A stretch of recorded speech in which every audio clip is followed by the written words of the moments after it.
Bueno, buenas tardes. Vamos a comenzar o a terminar más bien. Eh, lo concerniente al medio táctico básico denominado bloqueo en el aspecto ofensivo. Vamos a finalizar con la fase de explotación, es decir, con la tipología de bloqueo una vez se realiza el contacto entre el bloqueador y el bloqueado. Y hablaremos de las eh, bases técnicas individuales eh, del bloqueador, del beneficiario y las bases técnico-tácticas colectivas. ¿Vale? Bueno, ya hemos visto la tipología de los bloqueos en la fase de iniciación, en la fase de la realización y ahora vamos a hablar, como hemos dicho, de los bloqueos en la fase de explotación. Bueno, según el dinamismo posterior a ese contacto del bloqueador con el bloqueado del bloqueador, podemos decir que los bloqueos son un bloqueo estático, puesto que el bloqueador no se mueve inmediatamente después de realizar el bloqueo, y el bloqueo dinámico, que es aquel en donde el bloqueador, una vez consigue bloquear, intenta conseguir un espacio libre que haya dejado bien su oponente directo o bien un colaborador directo defensivo. ¿Vale? Según la trayectoria de salida del beneficiario, podemos hablar de un bloqueo en salida normal. El beneficiario sale por el mismo lado por donde se realiza el bloqueo, o bloqueo con salida falsa, donde el beneficiario sale por el lado contrario a donde se realiza el bloqueo. Según la participación posterior del bloqueador. Bloqueo sucesivo. Es decir, con esto vamos a ir más despacito. Se produce cuando el defensor directo del beneficiario se anticipa a la primera acción del bloqueador. ¿Qué hace este último? Da un giro de 180 grados e intenta bloquear por el otro lado al que intentó hacerlo la primera vez. El beneficiario, el jugador con balón, cambiará de dirección y buscará el bloqueo por el lado contrario al que en un principio se iba a producir. Bueno, lo vemos aquí. El pivote sale a bloquear, el defensor se da cuenta, el bloqueador se gira e intenta bloquear por el otro lado. Sucesión de bloqueo. Misma situación que la anterior, pero la segunda acción del bloqueo del bloqueador, el bloqueador realiza realiza el bloqueo de espalda. Es decir, vamos a ver la misma situación anterior, donde el primer beneficiario suelta la pelota a un compañero, se va a producir otra vez una posible acción de bloqueo. En este caso, el bloqueador, que en el primer bloqueo lo intentó hacer de frente, por ejemplo, ahora lo realiza de espalda. O al contrario, el primer bloqueo lo intentó hacer de espalda, ahora lo intenta hacer de frente. Lo vemos aquí. ¿Vale? Primera acción, intenta hacer el bloqueo, el defensor se zafa de ese bloqueo y ante una nueva acción de bloqueo, esta vez fue de frente y de espalda. Repetimos que puede hacerlo de espalda y después de frente. Bloqueos según la participación posterior de otros bloqueadores. Están los bloqueos dobles sucesivos. Se producen dos bloqueos encadenados sobre un mismo defensor por parte de dos bloqueadores distintos. Es decir, un defensor y dos bloqueadores. Aquí lo vemos.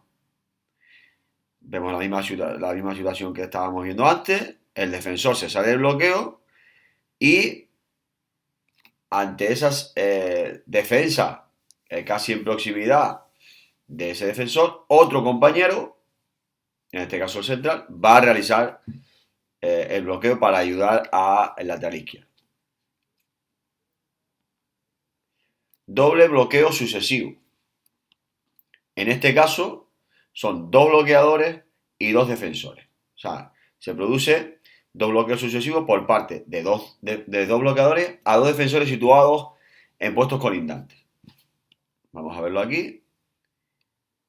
Hay un pase y el lateral izquierdo y el pivote van a bloquear a dos jugadores colindantes, dos defensores colindantes, para la penetración de del central. Y bloqueos sucesivos combinados. En este caso se habla cuando realiza una mixta a un jugador de mi equipo. Un jugador se intenta realizar primero un bloqueo indirecto al beneficiario sin balón y después otro bloqueo a beneficiario con balón. Vemos aquí, por ejemplo, el central pasa la pelota, va a realizar un bloqueo para su compañero, y una vez reciba este jugador, lateral izquierdo, recibe de nuevamente otro bloqueo para poder obtener una salida que le permita lanzar o penetrar o dar continuidad al juego. Bueno, las bases técnico-tácticas individuales que vamos a ver con respecto al bloqueador, que es aquel que realiza el bloqueo. Sus movimientos deben ser rápidos y sorpresivos, ¿vale? No pueden ser muy lentos y que se noten demasiado. Movimiento controlado, ¿vale? Tiene que tener controlado ese movimiento, ser estable, porque tiene que estar atento, porque si el defensor, como hemos visto, se da cuenta, él tiene que adaptar ese movimiento para poder hacer cambios de dirección, para girarse, para desmarcarse de nuevo. O sea, ese movimiento debe ser controlado. No puede ir como si fuera un payaso de circo moviéndose de forma loca, ¿no? Debe utilizar el tronco para bloquear, y tener en cuenta, sobre todo en la fase de iniciación, el no agarrar al defensor ni empujar al defensor. Y no utilizar las manos, ¿vale? Esta utilización de las manos, no sé si me ve bien, utilizar de las manos para bloquear, eso no se debe hacer, ¿vale? Porque el árbitro nos va a pitar falta en ataque.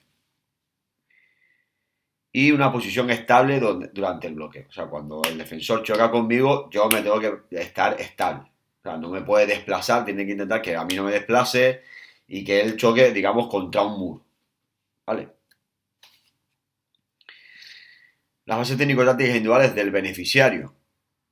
Ante bloqueos laterales o diagonales, debería realizar una fijación previa de su defensor hacia el otro lado. O sea, si yo soy lateral izquierdo, me vienen a hacer el bloqueo por mi derecha, yo intentaré fijar un poco hacia la izquierda a mi defensor para después llevármelo hacia la izquierda. Eso va a posibilitar que el bloqueador defina muy bien la trayectoria del defensor y pueda bloquearlo en el momento y en la situación justa, ¿no?